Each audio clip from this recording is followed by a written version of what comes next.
Want to start a career as an auto transport broker? Learn the 5 key steps to launch and grow your business successfully in this growing industry. Auto transport brokers connect vehicle owners with carriers.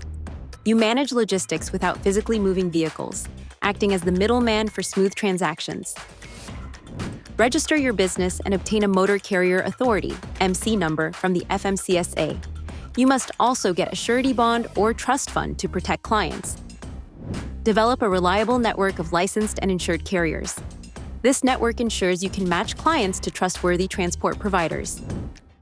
Use auto transport brokerage software for quotes, tracking, and dispatching. Efficient tools save time and improve customer experience.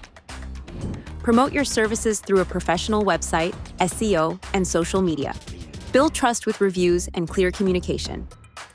A One Auto Transport offers expert advice and resources to help you start and grow your auto transport brokerage with confidence. Thanks to the right guidance, I launched my brokerage successfully and now run a thriving business connecting clients nationwide. Ready to become an auto transport broker? Visit oneautotransport.com to get started. Like, subscribe, and ask your questions in the comments.